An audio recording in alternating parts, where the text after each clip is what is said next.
L'Égypte, ça a été une de nos destinations surprises du voyage. On a adoré son ambiance orientale, la nourriture était extra, mais surtout les merveilles antiques. Alors bon, on pourrait vous montrer nos vidéos de pyramides, mais bon, celles-là vous les connaissez déjà. À la place, on va vous partager nos 3 jours d'aventure à la descente du Nil en felouk. Les felouks, c'est ces bateaux à fond plat qui voguent sur le Nil. Alors bon, le confort y est rustre. Il n'y a pas de toilette, il n'y a pas de douche, mais bon, c'est pas non plus une navigation extrême. Le Nil, c'est plutôt plat et il n'y a pas beaucoup de vent.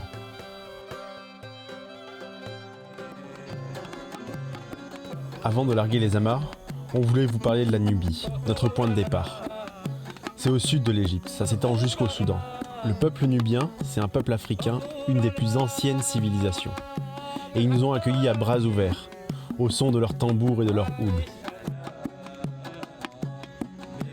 Leur langage, il est uniquement parlé. Il ne s'écrit pas. Il se transmet de génération en génération depuis des millénaires.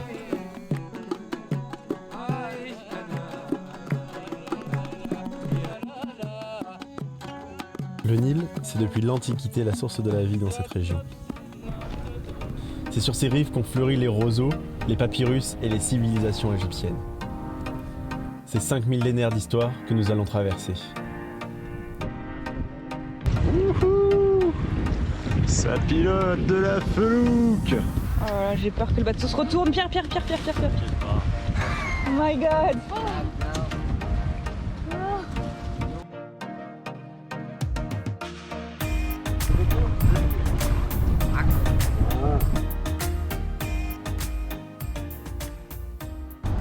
Notre premier arrêt est assez improbable, c'est le marché aux dromadaires.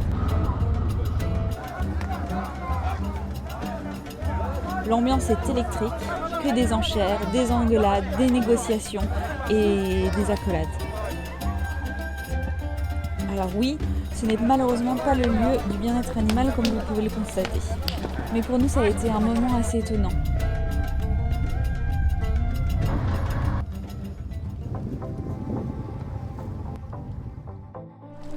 Bon, il y en a qui dorment toujours. Et puis, il y a ceux qui ont envie de faire du sport. Il y a ceux qui galèrent. Genre Pierre prend son café en même temps, tu vois. Facile. À l'aube du 2e jour, c'est le temple de Komombo qui se dévoile sous nos yeux. Les premiers écrits médicaux de l'histoire. Des accouchements, des opérations, vous imaginez? Ils étaient déjà balèzes à l'époque. Au détour d'une colonne, on rencontre une autostoppeuse allemande. Et nous voilà, repartis avec un nouveau moussaillon. D'ailleurs, on vous a même pas présenté l'équipage. Matelot numéro 1, Justine, alias Juju. Yannick, superviseur de la chaloupe. Héloïse, celle qui dort tout le temps aussi et qui voit toutes ses contrôles. Elita, la personne qui fait le road stop dans la voile, dans les lignes.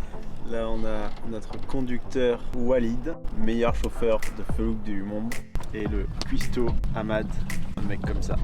Et Pierre, caméraman. Le gigolo du bord, tu veux dire. Pedro, la canaille.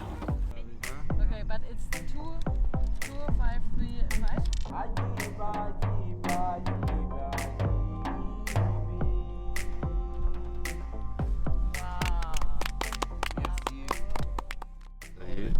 Jour numéro 3. On n'a pas très bien dormi parce qu'il y avait plein de mosquitos. On est à côté d'un temple. Et on est en route vers le temple d'Edfou. Ça y est, on y est, le temple d'Edfou, un des plus somptueux d'entre tous. Malheureusement, on y croise pour la première fois du voyage une espèce que l'on croyait quasiment éteinte, le touriste.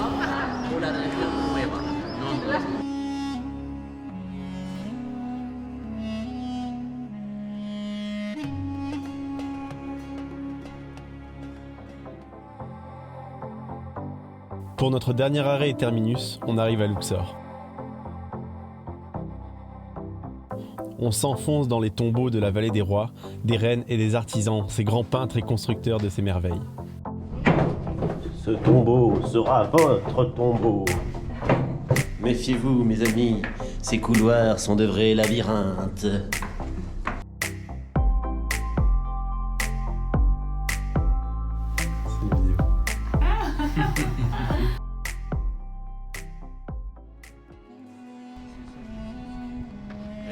On salue une dernière fois nos amis nubiens et poursuivons notre route pour notre prochaine aventure, la Turquie. Cannabis. Cannabis.